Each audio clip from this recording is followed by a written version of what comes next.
right? I made a bet that I'd win 9 games. I believed in the bull honky that Gundy was selling us in the summer. That's on me. It is what it is. But I don't have to shave until obviously the end of the season, correct? But I know the ship has sailed on us winning 9 games, so I might as well just be about my business and get rid of the beard. Somehow that hadn't gone live until just right in the middle of that conversation. So let me reintroduce everybody real quick. Folks, we are doing a Hall of Fame version of Around the Horn, Big 12 style. We've got some Big 12 questions, and we have with us Justin Coos Walker from Coos's Corner, Cody Stovall from Locked On Oklahoma State, and the man himself, Tim Fitzgerald from Go Power Cat, along with the coach and myself. Welcome to the show, everybody. Thanks for having us. Thanks for Wipe your feet, man. Wipe your feet. Thank you. Thank you. Make sure to wipe your freaking feet before you come in this house. Folks, hit that like button. Make sure that you take care of us. We appreciate that a lot. All right. It'll be filling up here and shortly. We may end up with Coop on here as well, but he may miss a question or two. But as we were talking about coming into this, guys, a lot of things have been little different. And Cody, obviously, you were talking about what's going on a lot different there in Stillwater. We will get to that. The first thing I kind of wanted to talk about a little bit, this is something that just kind of got sprung on me, and I wanted to make sure that I got all you guys to talk about it. Yeah, hey, Cody's looking plain. Like that. I know. So weird, bro. It's such a weird deal. So, yeah, and I think we missed the joke where, the Wildcat in there ate Cody's beard and Fitz's hair. So, it was kind of good. Hey, we got K-State coming up, so this is perfect. K-State coming up, yeah, that's a bad deal for Okie Light. Although it could accelerate the firing, maybe, possibly. I don't know. Mm-hmm. Mm-hmm. All right, let's talk a little bit about. Here's what we're going to run into first. I want to talk first about Oklahoma and Texas will not be paying much of an exit fee, it seems. From what I could see on there, now there were reports out of both USA Today and ESPN talking about that essentially the agreement that they have come to is that they're just going to kind of forfeit the money they would have gotten in 2024 anyway, which would have been their last season in the Big 12, as it were. The original thought was that it was $100 million, $50 million for each school headed to the Big 12 to satisfy all the remaining members, the legacy members, that is. And then, of course, Fox was, because of them losing that year of the Red River game. Essentially, from what I could tell, they're saying that there will not even be money withheld from the two Blue Bloods coming into the 2023 in this season. And they're essentially going to withhold what they would have probably not gotten anyway for not being in the league next season. At least 80% of that money's not coming from Oklahoma and Texas. I will start with you, Kuz. You're one of the ones that's been most outspoken about this. What are your thoughts on this? Well, my first thought was, why in the world would you do that? Why would you let them out for basically free? Okay. Yeah. But then as I read other people's opinions and think more about it, and then I saw the comment, I think it was even in the same article, because that article, man, I'll be honest with you, there was a lot to unpack in that article. It took me a few days to digest it, but my understanding is their legal team, I guess, said that they would basically get tied up in court for so long it wasn't worth fighting it. Right. So just go ahead and let them out. And I thought, well, that could open up a whole nother can of worms. What if another team wants to leave the conference? Could they say, well, it ain't worth the legal fight, let them go? Now, I know there's a difference between leaving with 6 years left on a deal versus leaving with, 1 or 2, but still, I mean, with all the chaos around college football, that's kind of dangerous. Maybe that Big 12 grant of rights isn't as ironclad as we all thought it was, right? That was the impression that I got, was that it didn't, and that was almost exactly what I heard being said from Kansas State's Gene Taylor, that according to the attorneys advised that the Big 12's bylaws were not as rock solid as originally believed. Wink, wink. And the league would likely be tied up in litigation for years. I'll go to you next on that, Fitz. What are your thoughts here? And I think that Kuz brings up a good question. What does this mean for the rest of the league? Maybe Kyle Whittingham knows what he's talking about. I'm kind of moved on past this. At the end of the day, $100 million will be coming to the conference in one way or another, whether it's withhold the money that they weren't going to earn. See, sure, ESPN and Fox could have clawed that back and said, hey, you don't have these teams. So really, it's at this point that the entities, the TV entities, are so tied into all of this. They want this movement, and they're like, well, we're not going to get in the way of this by saying, we won't pay you this, or, they're just kind of saying, let's just move on. And, maybe they'll end up paying $20 million each. I don't know. All I know is they'll be gone next year, and I'm happy. I just want the conference to play better football because the conference stinks right now. I mean, stinks, like really stinky. El Stinkola in Spanish. Play better football. Right. Before we talk about playing better football, Cody, what are your thoughts here about this? I know that it seems that Oklahoma State was one of the louder folks about this whole getting out early stuff. So what are your thoughts on that coming from the angle of OSU? I mean, I personally don't give 13 craps anymore. I do think it's time to look forward to the future of the conference. I do think that, right now would not be a great time to strike the iron. So thank goodness we were able to get a deal done early on whenever the Big 12 was hot. And we did have a lot of things going well for us at that time. So shout out to Brett Yormark for having the timing down right. So who cares, man? The future looks great. Brett Yormark's one of the most innovative, if not the most innovative commissioner in the country right now. So we're in a good spot. Who gives 13 craps whether we get 2 mil, 10 mil, 100 mil? I don't think it 14. matters. I don't know. Shit. Don't care. I just want to say that 14-year-old boy from Stillwater really knows what he's talking about. Dang, Fitzy, you had to do me like that. And I agree with Cody. I mean, this paved the way too for us to add the four corner schools. Right. So at the end of the day, everybody's better off. So except for the Pac-12. This is amazing because the Pac-12 is playing the best football of anyone right now. Like Cody just said, timing is everything. If this had been a year later, it might be Kansas State and Iowa State that are Oregon State and Washington State. This is craziness how this played out so perfectly for the Big 12 because this conference had no fortune in the realignment game for so many years, and now it's very fortunate that it all took place right before this stinky season. Well, isn't it ironic that a year ago, not even a year ago, 3 months ago, we could throw all this crap on the Pac-12 and it was a whole lot of fun. But now, when Utah wins, when Washington State wins, when Oregon State wins, Arizona, Colorado, when all these Pac-12 teams that are coming to the Big 12, I don't know, it's pretty fun. I find myself rooting for them now. So I think this has been not good for the Pac-12, right? You don't want to see a conference fall by the wayside, but at the same time, what they're doing right now is going to bring more leverage to the Big 12, which is why this money that we're talking about don't matter. Right. Yeah.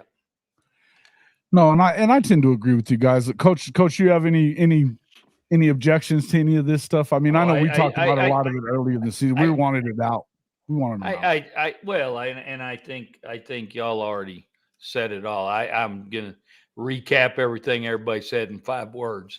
I don't give a shit. It's 5. Yeah.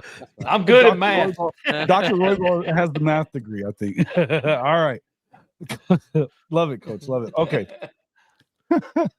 Great stuff, gentlemen. Real quick, before we move on, thank you for the super chat, Neilio. You are the man. Good evening to you as well. He says, checking in from South Florida, KC Mo. Neilio. Oh yeah, that's he's been in here a few times. We are happy to have him anytime, folks. Welcome everybody.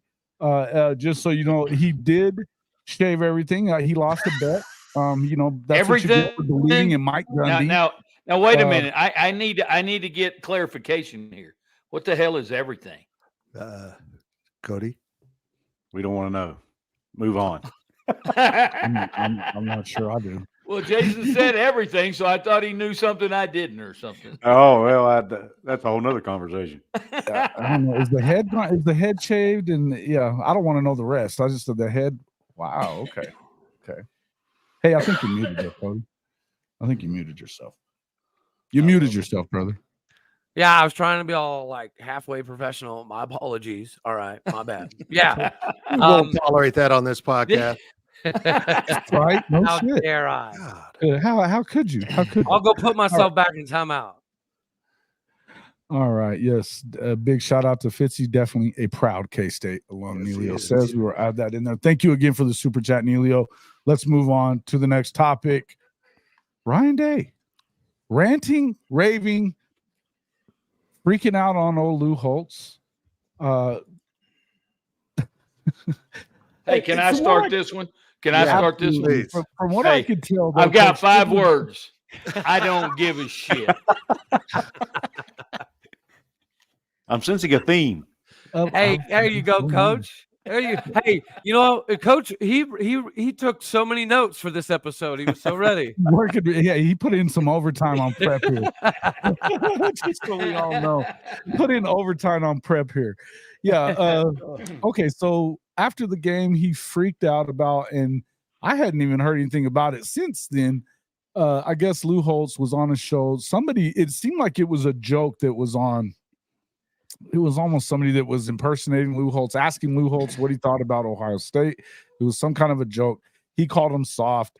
That pissed off Ryan Day, even though, hey, man, you only got in because it was 10 guys. Hell, and you barely did. You know what? Ryan Day's got to own that shit. I mean, at the end of the day, just like we got to own our shit at Notre Dame, he needs to own his at Ohio State. Because who has he beat that really matters? Mm-hmm. I mean, they haven't beat anybody good. Hey, you stop talking bad about Gundy. That's not fair. You know my thoughts on Gundy. Yeah, I loved it on your show last week, I think, when they were calling him I believe they were calling Gundy Dabo Light, something like that. Or yeah. But yeah, listen. And I would agree with Stephen G here. Why didn't Notre Dame win? And here's the thing. Let me go around starting here. Do you not feel like, and we'll start with you on this one, Fitz. What do you feel like? Do you think that was a little much? I mean, Lou Holtz is 86 freaking years old. Right. You ought to have a little more reverence for the guy than that, it seems like. I agree with that. But I'm also just amazed that someone had Lou Holtz on a show.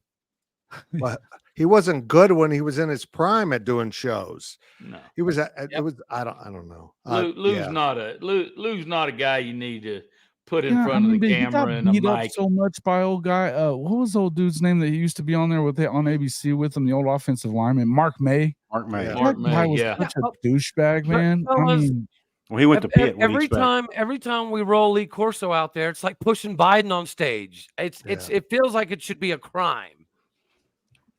Yeah, it is weird. It's weird. He doesn't know what's happening, but we just I keep don't letting him either. Down by we bringing just, Lou we Holtz just on. keep letting him put heads on, and we give him guns. It's crazy.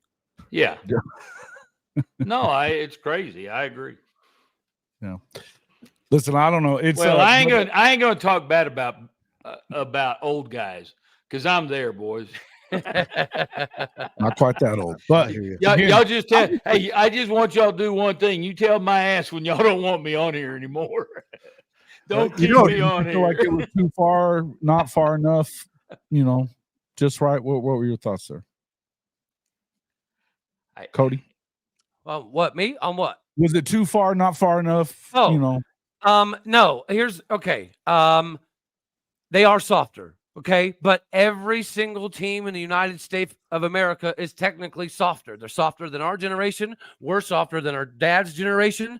Coach is softer than the Great Depression's generation. So, we all have certain things that we know inherently are factual, and we are softer. We're going to keep getting softer. So, technically, it's stupid that anybody's even getting mad about it because it's technically the truth. Well, come on, they're soft anyways. I don't want to hear that shit anyways. I mean, it's not like he lied, right? Well, Coos, Yeah, what do you right. think? I'm sorry, I don't want to jump in there. Well, no, that's all right. I mean, I don't mind the coach getting fired up and using things for motivation, Sure. but to go after Lou Holtz on national television is a little over the top, in my opinion. Why don't you do it before the game? Would be my question. Right, and do it in the locker room like Dan Lanning did. Don't. And I know Dion is not an 86-year-old man, so I'm not trying to make the comparison. I'm just talking about the time. There's a time and a place and a way to do things. That was not the way to do it, in my opinion. And I think Ryan Day made himself look worse. I do too. By doing what he did. I mean, Lou Holtz is if he comes on a show and somebody asks his opinion, he's supposed to give his opinion. That's his job. Right, That's what he gets paid. It's what they're paying him to do. Right. Yep. Mm-hmm. And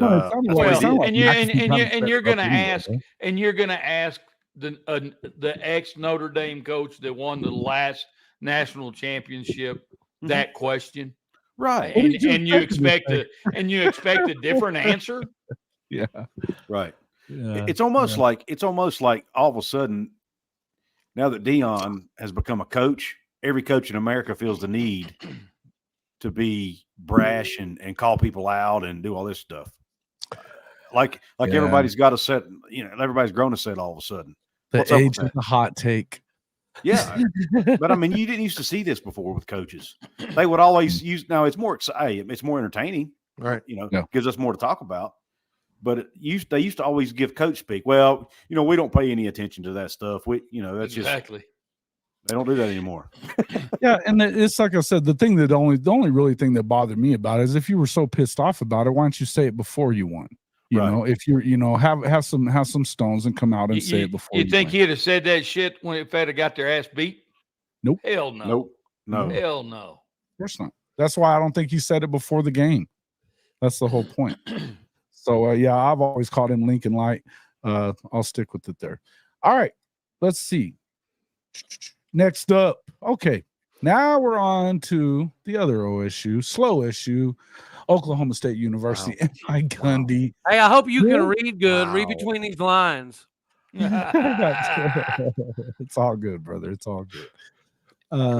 Yeah. Will Mike Gundy survive after losses to South Alabama and Iowa State in what Cody called the pillow fight? Cody, we'll go to you first. No, there's no way. There's no way. There's no way he survives this. There's absolutely no way. And it's not because of the loss. It's not because of the double losses. It's because 5 of the last 7 losses, Mike Gundy's got on the podium, and he says the same thing every single time. Well, we got out coached. We got outplayed. We got out hustled. Okay, but you're the coach. Sometimes you get out coached before you get out of there. You keep keeping the same coaches, and you keep having the same problems, and you keep saying the same things. So this has just been an opportunity, unfortunately, to shed a lot of light on the fact that Gundy doesn't really run this program. For 6 years, he was more at his farm than at practice. And it's just he decided to do this CEO role, right, where he was going to sit in his ivory tower and conduct things. And you know what? Before the NIL and transfer market, he may have had this thing running like he thought he did. But tell us about that. The game. Tell us about that part, because now it came out after the loss to South Alabama last week that they had a meeting of major boosters, the Pokes with a Purpose, the collective there, and of course administrators before the season started. And it was more of the same from Gundy, talking about how he hated the NIL, how he hated the transfer portal. Is this right? Yeah. He also supposedly made a comparison to him being like Dion. Like the thing, that's what it is, guys. The CEO, ivory tower style of approach. He thought it would work. It did not work. And instead of addressing anything last year, he gave everybody the middle fingers and said, I'm not firing anybody. I'm not changing anything. I'm not doing anything. All I'm going to do is give the presentation that I'm going to be more present, right? I've been on this show talking about the reason I really thought we might win 9-10 games is because Gundy was actually all the time at practices. He was actually in position meetings. He was actually involved with some of the players. And when he's made jokes over the years, like, oh, I finally know players' names now, he wasn't joking. Guys, he didn't know Justin Wright, right? The big time 230 some odd tackle transfer from Tulsa. He didn't know he was on the daggone team until a few days later when he met him. He had no clue Justin Wright was a Cowboy. This is normal. I unfortunately have been getting flooded. Jason, you know I've been putting this stuff together for almost a year now. And I tried to fully buy in and pump the sunshine and fill everybody with as much Jack Daniels infused orange Kool-Aid as possible. And I got burned. So now it's time that he needs to pay the piper. And the piper right now is you had your opportunity last year to fire everybody and put on the presentation that you care enough to change, but you didn't do it. You did the opposite.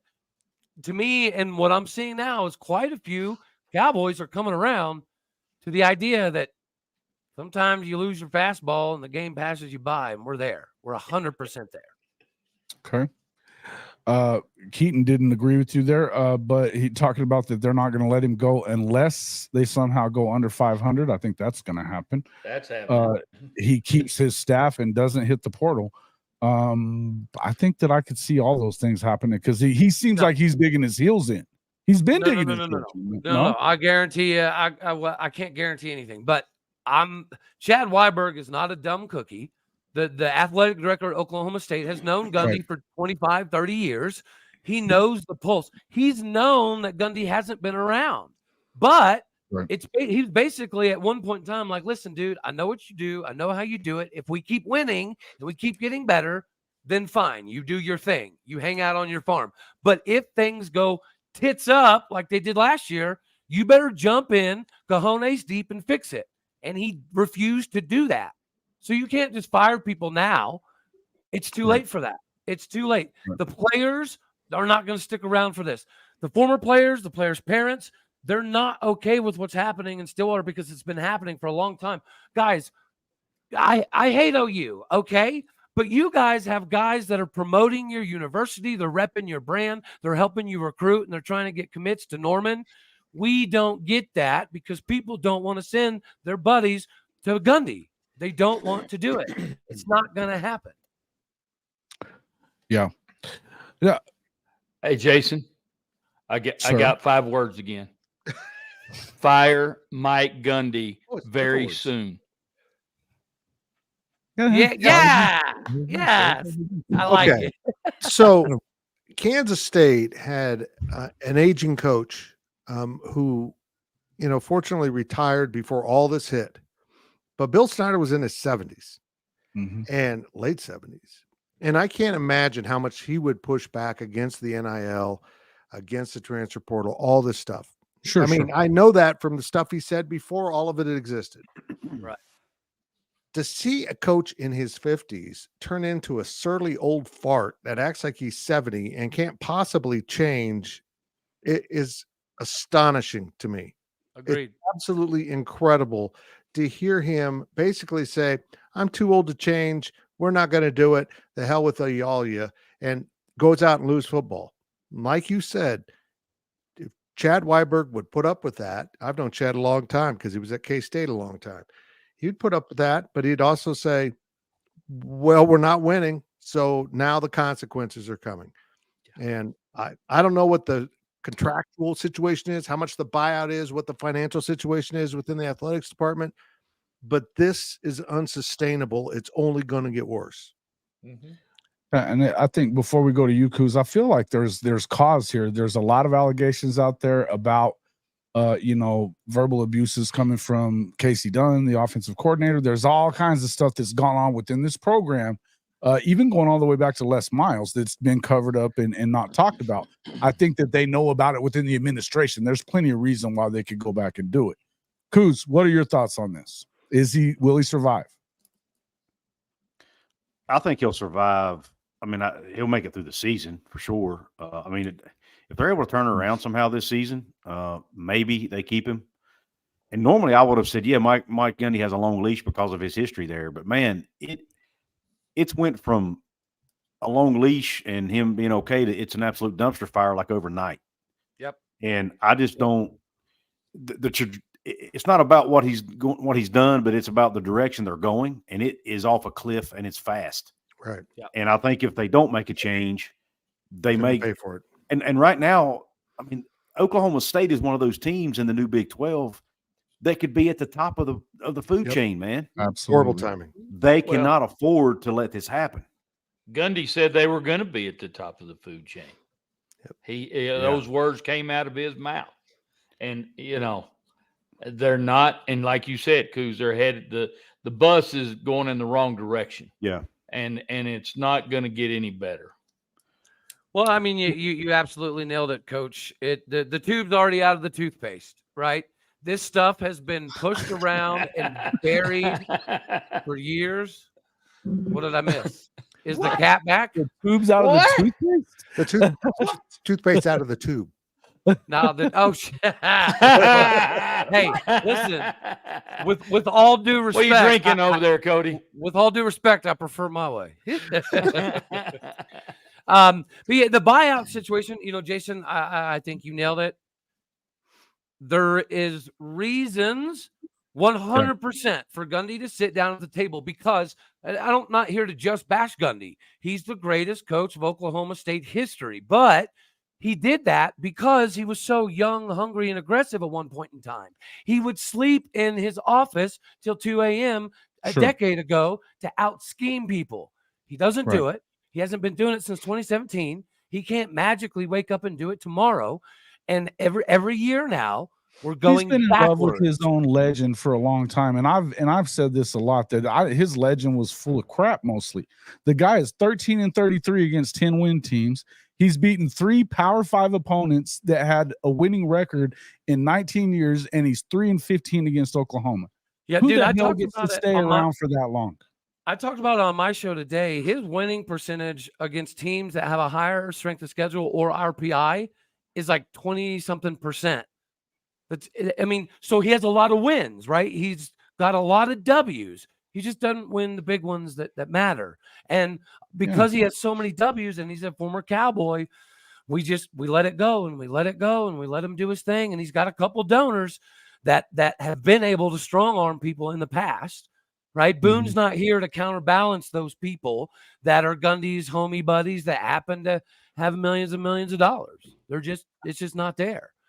But yeah, man, Chad Weiberg knows that Oklahoma State should be at the upper half of the Big 12 all day, every year. And he knows that we're going so far backwards right now. We cannot keep waiting. It's not going to get easier. It's not about to get easier. No. We'll bring welcome to the show from Unfair Sports, Mr. Eric Cooper. What's up, buddy? Gentlemen, I deem this a pleasure to be in such pleasant company. Oh, screw off. Hey, man. For the most part. Hey, Fitz is in some kind of mood tonight, man. It's been kind of fun. Do you have anything to add on Mike Gundy and his survival? Will he survive? What's going on there, Coop?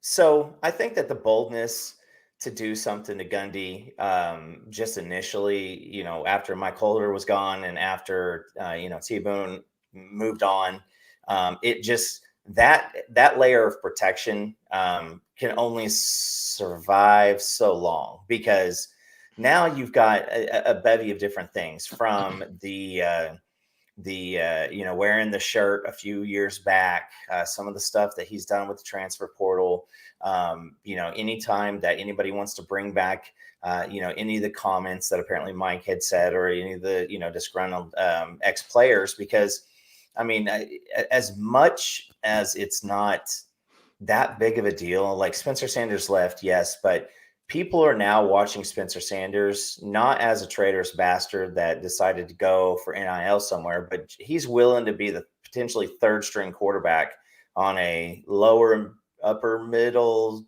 SEC, and instead of be around Gundy's crap anymore. So I think that you get, now listen, you thought that they would have learned with Travis Ford on the contract that they gave Travis Ford, but then they doubled down with Gundy. And they're like, also, Mike, we're going to have one person that really has anything to do with firing you. And it's going to be you. So we just want you to work in best interest of yourself and the university. Those are two separate things.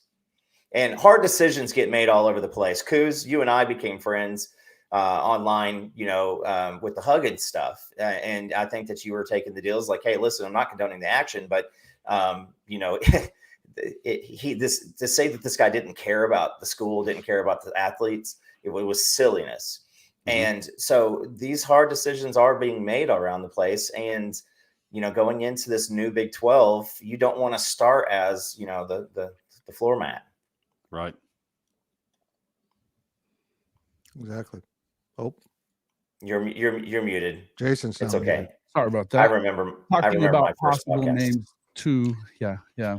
Hey, I can mute somebody else here too. I do know how to do that, buddy. All right. Jason, no, I could think of a few names, and you had people asking who your opinion would be a better pick than as the head coach. That's realistic. I think there's a bunch of guys out there. I would probably start with Jeff Traylor at UTSA, Willie Fritz at Tulane. Those would be. I'd make them tell me no first. The guy at Texas State right now, that Kenny. has been Kenny. He's been unbelievable everywhere he's been.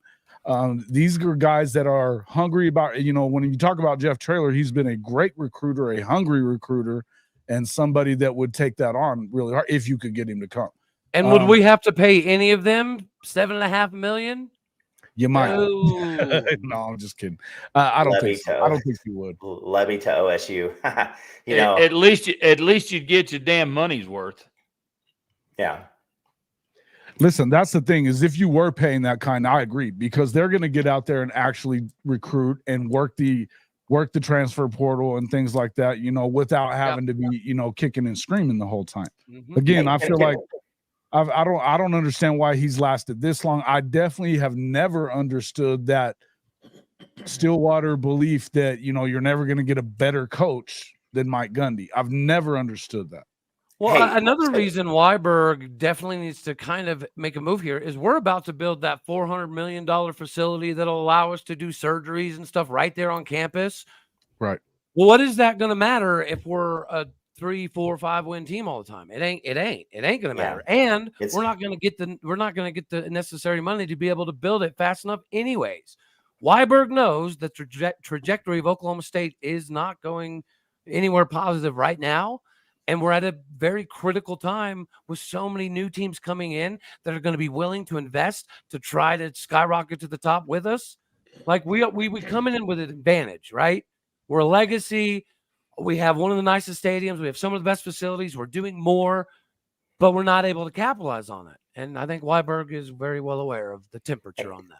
So you guys we've all seen the movie with this plot. Spoiled rich kid gets partial control of daddy's company and runs it to the ground. We watch that thing and you're like, who the hell would just allow that to happen? Apparently some folks in Western Oklahoma, because that's, it is what it is. It's he had the blessing of T-Boone. Mike Holder didn't have the, potatoes to do anything about it. And, again, the whole Travis Ford double down thing and the buyout, it's not so much the contract. Like Gundy's absolute. He is the best coach that he pulled Oklahoma State. I mean, who's going to argue with me too much that outside of OU, Oklahoma State hasn't just been on par for the rest of the Big 12, since its inception. So, but we watch it now, and somebody's going to have the taters to say, "Hey, listen, man, we want you to go out on top. We don't want you to be hated." Because how do people feel about Bob Simmons? Yep. Do people enjoy Bob Simmons? Hey, they don't mind him because the 97, but no, you're 100% right. Gundy is tanking his own legacy. Well, and it's sad to watch. It's like watching, Ollie. Okay, I don't want to put him on Ollie level, but it's like watching one of those heavyweights just fight 2, 3 too many fights. You know what I mean? Right. Mm-hmm. And then you don't think of him. You don't think of him as the guy that was dominating people all the time. You think of him as the guy that was too egotistical and selfish to do the right thing, like Bob Stoops did. Like we don't have to talk about Lincoln, but Bob did the right thing for OU, and they actually instantaneously got a little bit better. So Bob was right, and now he's still a legend. He's such a legend that he can fill in for games when he that's Gundy could have done all that and had all that, Yeah. and he pooped it down the toilet, or he is. Well, You know, he We has need to pooped it save down him the from toilet. himself. And guys, between taters and toothpaste, Gundy's in deep shit. yeah. Yeah. It's so would Oklahoma State fans, I mean, it would be a little bit of a coup, but would Oklahoma State fans accept somebody like Jim Leonard? Who? Why would I don't know why you wouldn't. I mean, yeah. And somebody mentioned Lance Leipold. To be honest with you, he was one of the top of my list, but KU's Doesn't- willing to spend the money and invest, Yeah. and it's like they've been waiting on a It's reason a to bit invest far in fetched to football. me, right? I don't know. Huh? I think if you'd gotten him before Kansas got him, Oh, easy, Maybe. yeah. But right but they now, haven't been good in so long that now they got a coach that's got some chops. yeah, Pretty sure they probably want to keep him. Yeah, They'd there's a hired lot of Ness good before coaches. that. yeah. There's And a- he yeah. seems like the type of guy that's pretty content and happy with how Lawrence operates. The progressive Big 12 has a phenomenal outset of coaches. I mean, just an absolute, Yeah. you know, you can say whatever. Tech was got too much hype early in the season for other reasons, but I still think that Joe McGuire is rock solid. You have Whittingham coming in, you know, in Utah, the fella at BYU who is he just does a great job. And Kalani Sitake, that dude is a bad dude. Satake he's a bad man, but Yeah, you look across the board, and now what kind of coach is Gundy when he doesn't have OU on the schedule? Because I promise you anything, there's been years that we went into Stillwater or they came here and we knew if they have Gorilla Nuts, they're going to stomp us. We cannot cover anything past 10 yards.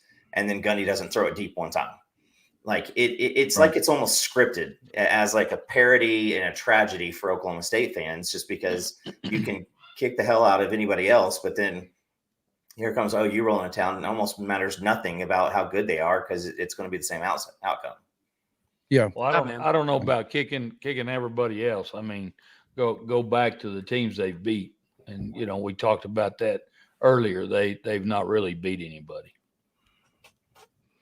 Can I mean, share my just not favorite when it Mike Gundy mattered. story? Not when it mattered, right? Go Week ahead.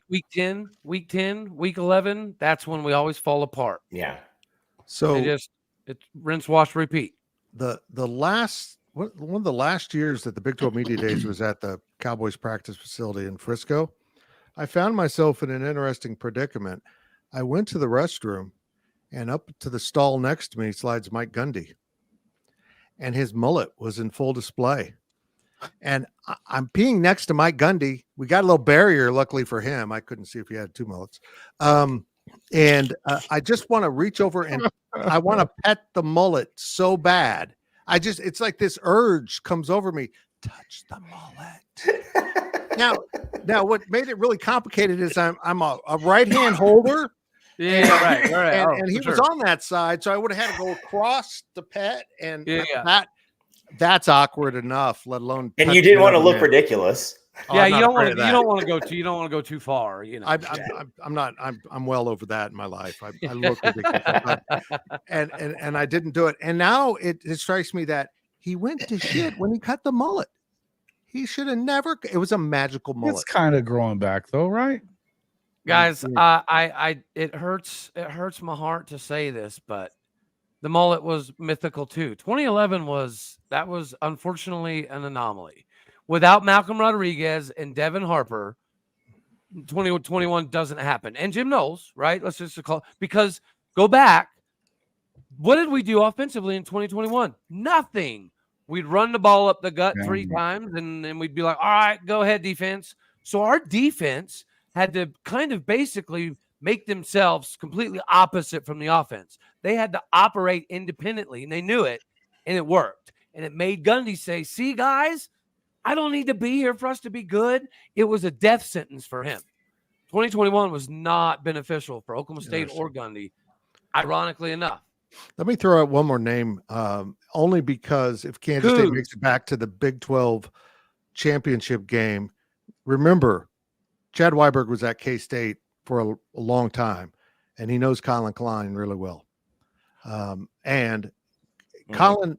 Colin turned down the Notre Dame OC job because he just bought a farm outside of Manhattan, all that stuff. The family settled in, his mom's moved there, but Stillwater isn't so far away that you're not close to the farm at time, and the family may not have to move. So just throwing that out there. He may not be ready quite yet to be a head coach, but he's going to be a head coach. That's interesting. Yeah. Agreed. Yeah, I think there's a lot of names out there, guys. I think there's a lot of names out there. Yep. You know, and we could start with a lot of them. I think that Sean Lewis, I mean, that's a possibility. Maybe not. I think that a lot of the guys that you guys, and I think that Colin Klein might be a great name, right? You know, I could think of a lot of guys that you would look at. Now, that being said, that just goes to prove that a lot of these folks that have been saying this over and over and over, well, you're never going to get another guy like Mike Gundy. I think it's the dumbest and laziest thing ever. And I just don't know. I mean, you know, when you're paying him national title winning coach money, and he's won one conference championship, don't tell me that a lot of folks wouldn't sign up for that shit, you know, because they would. Anyway, let's move on from that. Hey, let's talk about the other side of this. A year ago at this time, it appeared that Neil Brown was about to be out the door. Somehow he survives the new athletic director, you know, and it possibly, I don't know exactly what happened. And he started off 3-1. Did this save his job, Coos? Is he now going to get an extension and going to continue there at West Virginia? I don't know that I'd go as far as to save his job yet because we're still alone. I mean, we're only a third of the way through the season, but it has definitely cooled his seat off. I'll say that. Yeah. And the fact that Neil Brown is basically doing everything right except winning, he's going to have a longer leash than what us fans may want, because I had a privilege of interviewing Green Baker today, and one of the things he said was, when you look at our football program, guys, there's a lot of good things going on. Okay. He's recruiting well, right? Yeah, he's recruiting pretty well. I mean, he's introduced some new stuff to the program from an academic standpoint that's really good for players and the parents love. Just there's all kinds of, you know, mental health, nutrition, just every, you know, all this stuff that he's doing really well at. And he just hasn't been able to win games. Now, one of the arguments was, well, the AD was standing in his way because he wasn't really embracing NIL. And where it is, that's one of the reasons he got canned, because he was not embracing NIL. He did not want to allow coaches. Coaches are allowed to promote their school's NIL collectives. Mm-hmm. Shane Lyons was not allowing that to happen. Now, there are rules around it. They can't dictate where the money goes and all this stuff, but they are allowed to promote it and ask for money. And Ren Baker came in and they immediately started promoting our Country Roads Trust NIL collective. And next thing you know, it becomes one of the top 10 collectives in the country, according to On3. So, I mean, it's possible that he had a lot of things working against him. So if he can continue winning games, even though it's not pretty, even though they're winning games like Oklahoma State did in 21 with our defense, if we can keep winning games, man, and he can get to that 6-7 win mark, 7 is, in my opinion, is where he needs to be. Right. And if he gets there, I think he stays. Because I'm looking at this schedule, there's wins out there. Because this conference, if I haven't said this yet, this conference is stinky. I don't know about TCU, but you go to Houston, you got Oklahoma State, you got Cincinnati and Baylor down there. There's very winnable games all over the Big 12 schedule this year. Oklahoma and TCU coming up this weekend, and Oklahoma are the two toughest games, in my opinion, left on our schedule. Mm-hmm. Now BYU's not going to be easy. No, Cincinnati's not. Cincinnati's and UCF are going to be tough games, but they're all winnable. Right. Yeah. Cincinnati's as a matter of fact, TCU's winnable. I don't think we'll win, but it's winnable. It wouldn't surprise me if we win. We'll see what TCU really is. I mean, they're a little right. Well, same with West Virginia. We'll see what West Virginia really is, because I think TCU's the best offense. Texas Tech's offense is not bad. They were able to put up 30 points on Oregon. So they're not bad, but I don't think they're TCU. What's that? I would say, what do you feel about this comment here? Potential 7, 5, 8, and 5 in Morgantown. It looks better than what it has, but with the candidates that might be available, do you feel like maybe they should make that move now? Not when you look at our roster. I mean, we are most of the best players on our team are underclassmen. Mike Right. Gundy to Morgantown, baby. Hell no. There we go. It's broken here. No, I just think when you look at Neil, you're going to set the program back. I mean, Mike Brown's been able to bring in, Nico Marchiol's a 4-star quarterback. He's brought in several 4-star running backs, several 4-star receivers. And a 4-star in West Virginia is like a 5-star. He recruits well, right? You know what I mean? I mean, the guy recruits well. Yeah. So I mean, he's bringing in talent. He's not been able to keep the talent has been the problem. Guys are transferring out on us at a high pay at a high rate. Right. With this, if this NIL collective continues to do well, we might be able to keep a lot of those guys on board. I mean, we almost lost a really high caliber player this past offseason. That I can't say who it is, but we almost lost a guy. He had one foot out the door because an SEC school was recruiting him really hard and offered him a large sum of NIL money. Country Roads Trust was able to step up to the plate, up the ante, give him a little more. They weren't able to match the SEC team's offer, but they were able to pay him more than he was getting, and he decided to stay. So that matters. NIL matters a lot, and now in today's landscape. So I'm hoping with Ren Baker at the helm, all of that, all the behind the scenes stuff that programs need, I'm hoping that will all improve, which in turn will hopefully help Neil Brown be more successful here. That's what we're hoping. But now look, if he goes out here and this thing turns and goes downhill and we only end up winning 4, 5, 6 games, I don't think he makes it. But I just don't see that happening. I think our defense is too good to let that happen, to be honest with you. They've been a huge, pleasant surprise. Go ahead, Cody. I'm sorry. Coop, I'm sorry. On recruiting wise, I mean, in the future Big 12, West Virginia 7 of 14. With only Cincinnati, Kansas, Arizona, TCU, UCF, and Tech in front of them. So I mean, they're in the top half of the new Big 12. Which includes Arizona State, Utah, and everybody. Right. So I mean, that means something. Exactly, and this is not one of our better classes either. Keep that in mind. Our class last year, I would argue, is better, and even the class before that one was really good. So I think we were a top 30 class maybe in 21.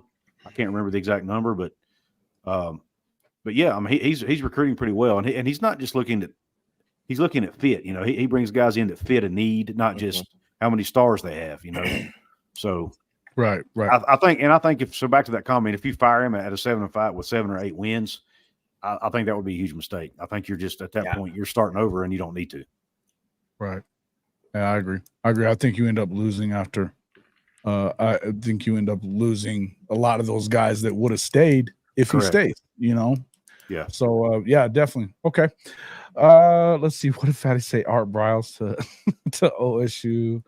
He is around. Bob Stoops. Yeah, he's around too.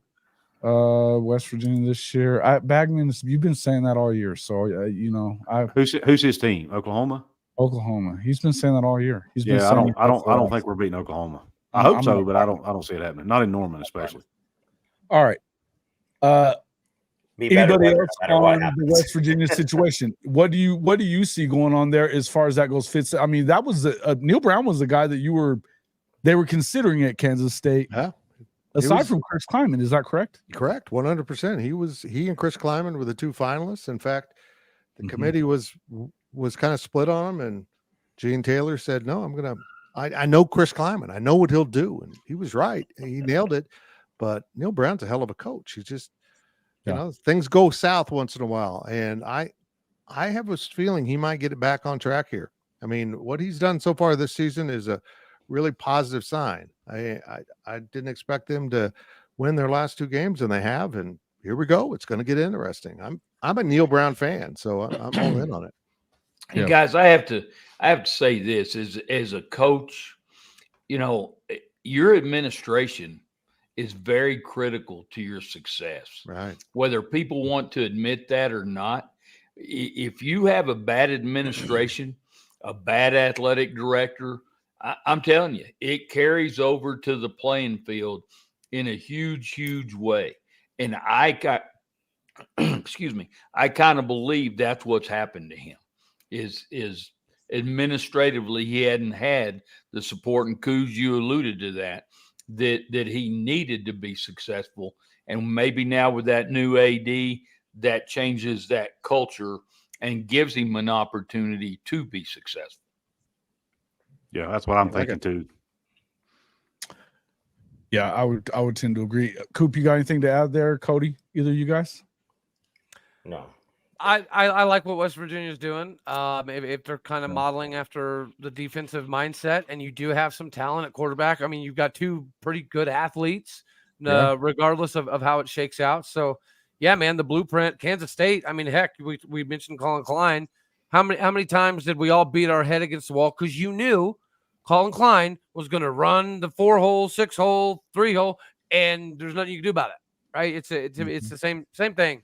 So if they can hold serve and do that, then I think that'll be great, man. You guys know my perspective on the Big 12, and it would not be good for the Big 12 if OU or Texas won the Big 12 title this year. So I don't care who wins it, okay?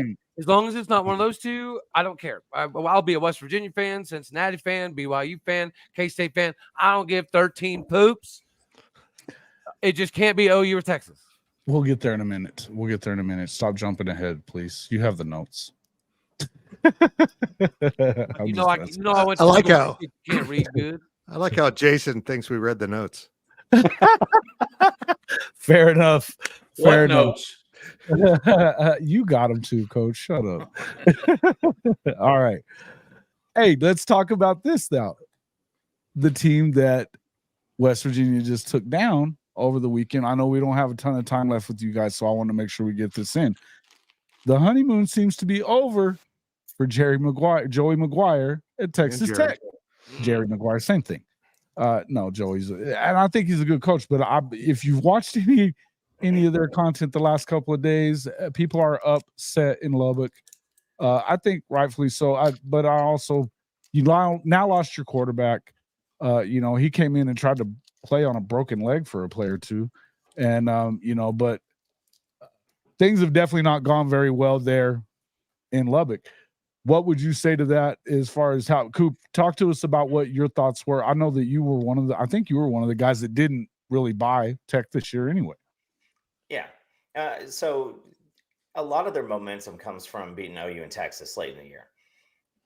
Listen, you can't have it both ways. Either OU was dog shit last year and that win meant nothing, and Texas was spastic and that game meant nothing, or it was two really, really good wins and it's vaulting your program into the next year. So I think that's where a lot of that came from.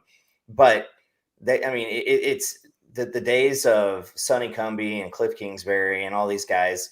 They haven't had a quarterback like that. They had a recipe and everybody caught up to it. And now Tech doesn't have that Mike Leach innovative, you could have a lesser athlete. And they got a lot of lesser athletes who were under recruited, and they brought them in and made every single freaking team in the country look like idiots, especially in the Big 12, because, guys like Wes Welker and Danny Amendola and stuff like that. Those guys are freaking perennial, All-Americans, now. And so it's people are going to trust the process. And if I was Joey McGuire, it's plain and simple. I point towards Norman and I say, listen, look what happened there. They had to do some rebuilding. This is going to be the year that we, just stay true to what's going on, speak to the recruits, make sure that the chemistry and the message stays the same, and say, guys, listen, we're going to get better every single week. We're going to go out there and we're going to keep pushing. And, they've got a pretty decent recruiting front happening right now. And I think they're number one in the new Big 12 for the 24. You just keep on with the message and the plan and say, like, listen, if this is down year, the dream still is there. Now, you match that with Lubbock, Texas, and so many other options and so many other different places. And only for so long in Michael Crabtree, yes.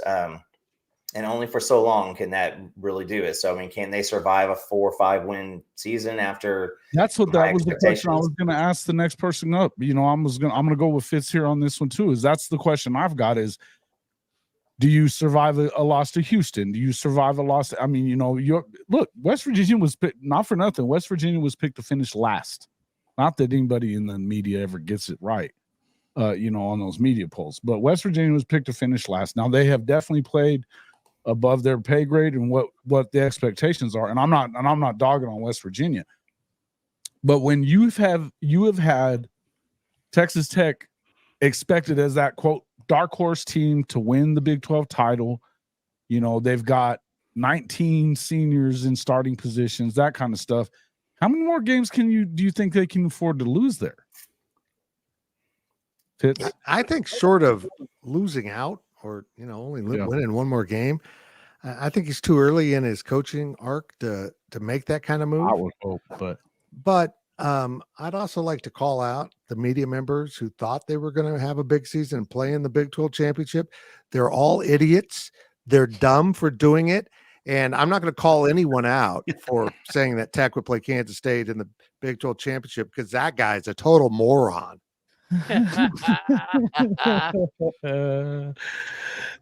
Yeah, in fact, most of you guys were on this show when we kind of broke that down on who we thought was where. I know most of us, I had them as a dark horse team, but I have had Oklahoma and Texas in it with the possibility of K-State more than Tech.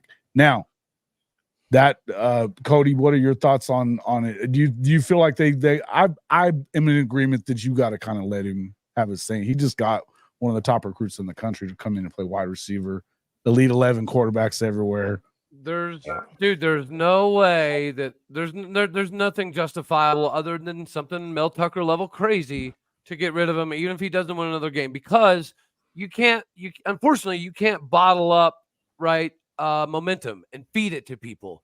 But Jerry Maguire, if you could bottle up and feed it, you know, you'd have something to gnaw on there. And they just did some stuff with their stadium. The excitement's still there. The high school coaching connections he has in the state of Texas is going to be massive. Yeah, he's on at least got to be a 3-year plan unless something really stupid happens, right? I feel like with Dave Aranda being on his way out the door, more than likely they'd be more than happy if Joey McGuire got left because they would gobble him. He wouldn't be without a job for more than about 10 seconds, I would think. Coos? Yeah, I think everybody is a little bit too quick to start jumping on Texas Tech here. They're not a bad. I don't think they're a bad football team. I really don't. Now they didn't look great against us. I don't know how much of that was our defense was just that good, but they lost their start. You lose your starting quarterback in the middle of a game. It's never an easy adjustment to make. Even though Baron Morton's not a bad quarterback, I mean he lit us up last year. Good. But but it's a mindset change. You know, they're different quarterbacks, different styles of play. Maybe even different game plans. I don't know. You know, I'm not a coach. I can't speak to that. But, Baron Morton was probably getting last snaps at practice throughout the week, so he's probably not prepared. I mean, there's so much that goes into that. They guys game plan for your backup quarterback, man. You just don't. No. I mean, when it happened to West Virginia 2 weeks ago, Neil Brown said, well, I had an entire notebook of plays. When Garrett got hurt, I was down to a half a sheet of paper. That was it. He said so what they do, he handed the ball off the rest of the game and threw a few little short passes. That was it. So, I mean, it changes everything, man. And then, guys, they had Oregon beat. They could have won that game. Does anybody think Oregon's a bad team?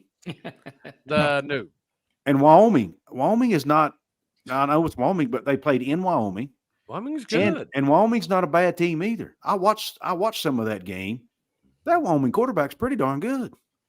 Yeah, but when you're up 17-0, there's not really a whole lot of excuses for losing. I'm not saying there's excuses, but what I'm saying is, and we got to take into consideration, this guy has never coached college football before as a head coach. Right. There's going to be a learning curve, guys. He's not going to come in year 2 and all of a sudden be Nick Saban. I mean, give him some time. Let him build it. He's recruiting really well. Give him some time. Let him build his roster. The guys, keep in mind, a lot of guys on this roster are probably not guys he recruited. May not be guys he would recruit, to fit his system. Let him cycle through for 2 or 3 seasons to get his types of players in there, then see where you are. Then if you lose, then it's a different conversation. Yeah, I won't get too deep in this. I kind of think it may have something to do with the offense that they run myself. But Coach, what are your thoughts there? Number one, Joey McGuire's not going anywhere, guys. And there's a few reasons for that. Number one, and several of you have already touched on this, let him do his job, give him some time. But also, guys, and something that people don't like to talk about, but I've been watching Texas Tech football back when Coach Dykes was there. As a kid, I've watched it since then. And Texas Tech, whether anybody likes to hear this statement or not, they're more concerned about winning basketball games than they're concerned about winning football games. And so administratively, I don't give a shit if they lose the rest of their games. They're not getting rid of Joey McGuire. Okay. So, but I think the guy, they've played some decent teams. They've had some bad things. The quarterback deal go wrong. There's been some things happen. And sometimes years are just like that. When you're in coaching, you think you're going to have a hell of a year. And things just start to happen that things don't fall into place that year. And he's kind of had some things go bad. So I don't see Joey going anywhere. I think he's going to be there. And I think he'll end up being successful there. Now, successful, I don't know what exactly that means, successful at Texas Tech. But he's going to be competitive. I'll say that. He'll be competitive and get things going. So, but he's not going anywhere. Yeah, I don't think he is either. Last thing, let's do this real quick. And now that let's just kind of we all kind of put in our predictions for the Big 12 season. Now that we are a quarter way through it, there's been a lot of differences and stuff. How would you probably reshuffle them, Fitz? And can anyone stop Oklahoma and Texas from being in the Big 12 championship on their way out? I know everybody says that's a terrible thing to have happen, but do you think that there's anybody good enough to stop them? Well, first, no offense, I'm not sold on Oklahoma. They haven't played a damn team yet. They just haven't played anybody. They're not playing anybody this weekend with Iowa State. So we'll see how they measure up against Texas. And not to be bah humbug about everything, but maybe that Texas win over Alabama wasn't as good as we thought it was. It's still impressive. Don't get me wrong. Winning there is amazing, but Alabama looks like a totally different team than what we've seen the last few seasons. But I do look at the schedule and see so many bad teams in the Big 12. I mean, I'm looking at this schedule now that Kansas State's past UCF, which is a pretty good team. They're going to score a lot of points on people. I look down the road and I see Oklahoma State that is struggling and Texas Tech that's struggling. And then they come home for TCU. We still don't know about TCU. They might be really good or they might be just another okay Big 12 team. And then they play Houston and then they go to Texas. And it's amazing for me to look down through the next 8 weeks, and the two toughest games, at least in my belief, are Texas and Kansas for K-State. This conference is so watered down this season. People are going to find wins. They just are. But I think Kansas State or Kansas will be in that Big 12 championship unless I really see something from Oklahoma. They haven't played anyone yet. And that part of that's just the misfortune of losing that game with Georgia or whatever it was. But still, they're getting a lot of credit for beating teams that nobody else gets credit for beating. Yeah. David Talks Buffs. Thank you for the super chat, David. He's another one of our favorite guys. Sorry about the Notre Dame coach. Thanks, David. Y'all keep it up. Yeah. We'll probably talk about that a little bit more in a bit. Look. Yeah, so if this is a good question, Mike says. So if we beat Texas, will you be one of the ones saying we beat a bad Texas team? Yeah, you just pissed a lot of people off there. Just so you know, Fitz. I like it. That's my life's mission. And Fitz, I'm with you, brother. I just gotta see it. I mean, I'm not saying they're bad. I need to see it. No, from- and I think that it's a fair, for the most Proof's part, in the it's a pudding. fair statement that what they have done is they've taken care of business like they should against teams that they should beat, right? Right. Absolutely. You know, and defensively, they're definitely on another level than they were a year ago, which is, you know, I mean, that's really not hard to do. But they're number 4 in the country defensively. You know, it's been They should good. be. I mean, look who they played. fair enough, but they did the things that you know, the guy that they played against last week at quarterback is the guy that they did what they should have done there. You know, they made him become a passer. They couldn't beat him.